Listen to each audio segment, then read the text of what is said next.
Friends, myself Pandurang Dagde, working as assistant professor in Mechanical Engineering Department at NB Navle Sinhagad College of Engineering, Solapur.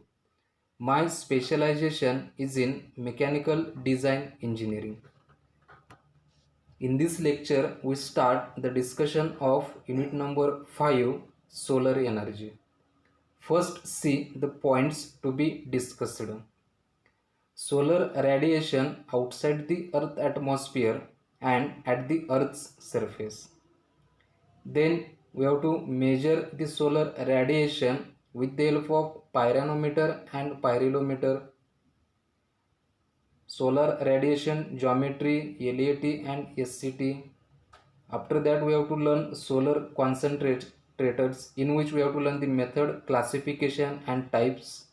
And last we have to learn the liquid flat plate collector, in which we have to learn the basic introduction, the performance of the liquid flat plate collector and the various parameter which affects the efficiency of this liquid flat plate collector.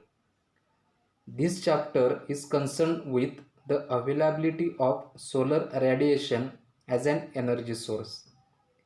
Extraterrestrial radiation, its spectral distribution, and the radiation at the Earth's surface is discussed first.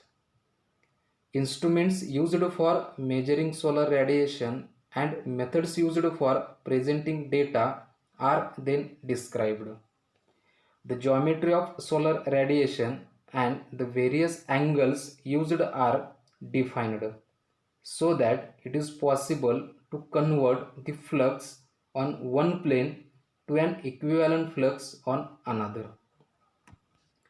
So here we start the solar radiation outside the Earth's atmosphere.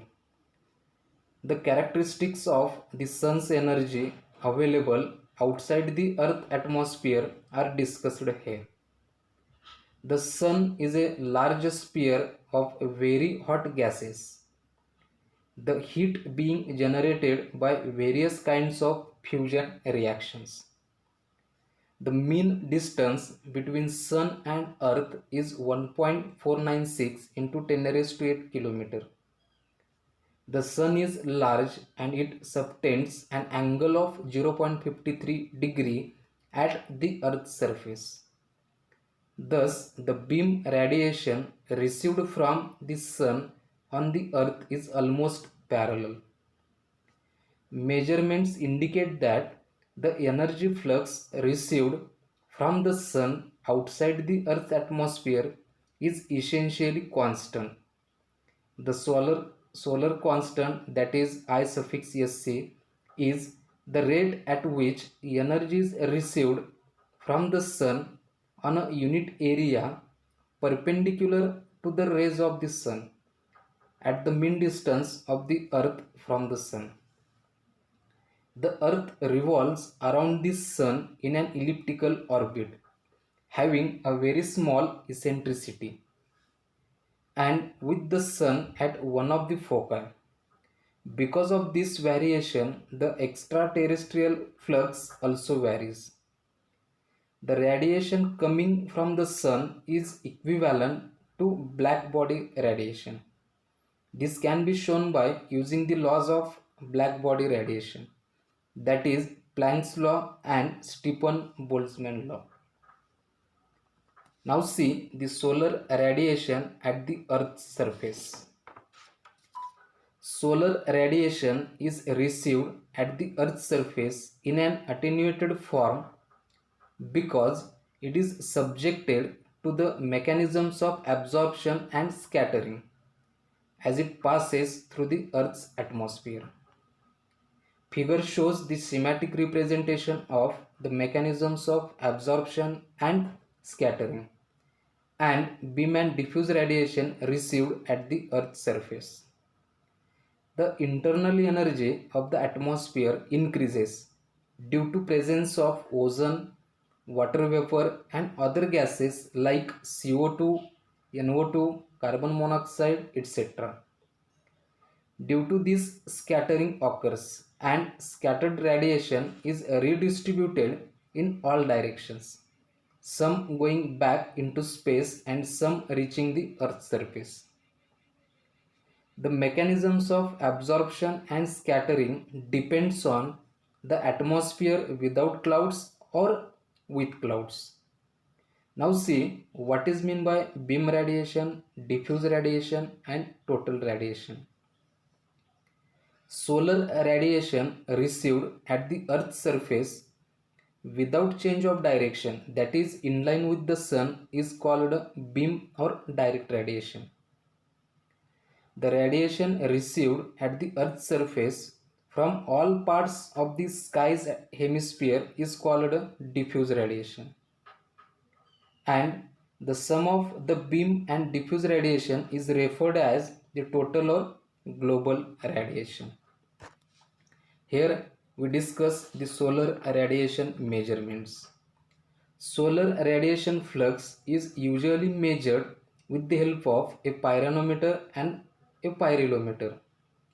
A pyranometer is an instrument which measures either global or diffuse radiation falling on a horizontal surface over a hemispherical field of view. See in the figure. Now see the construction of this pyranometer. Basically, the pyranometer consists of a black surface shown by one in figure which heats up when exposed to solar radiation. Its temperature increases until the rate of heat gain by solar radiation equals the rate of heat loss by convection, conduction and re-radiation. The hot junctions of a thermopile are attached to the black surface, while the cold junctions are located under a guard plate, that is number 3 in figure, so that they do not receive the radiation directly. As a result, EMF is generated. This EMF can be read, recorded or integrated over a period of time and is a measure of the global radiation. The pyranometer shown in figure commonly used in India. It has its hot junctions arranged in the form of a horizontal circular disc and coated with a special black lacquer having very high absorptivity in the solar wavelength region. The disc is placed on a large diameter guard plate, which may be horizontal or sloping. Two concentric hemispheres made up of optical glass having excellent transmission characteristics are used to protect the disc surface from the weather. Now move to the pyrometer. Here we have to discuss the construction and working of the pyrometer. A pyrometer is an instrument which measures beam radiation falling on a surface normal to the sun's rays. In contrast to a pyrometer, the black absorber plate is located at the base of a collimating tube, which is shown in the figure. The tube is aligned with the direction of the sun's rays with the help of a two-axis tracking mechanism and an alignment indicator. Thus, the black plate receives only beam radiation and a small amount of diffuse radiation falling within the acceptance angle of the instrument. So this is related to the pyrometer. Now see the geometry or general terms which are used in the solar radiation. The general terms such as solar constant, beam radiation, diffuse radiation and global radiation are already discussed in the previous slides.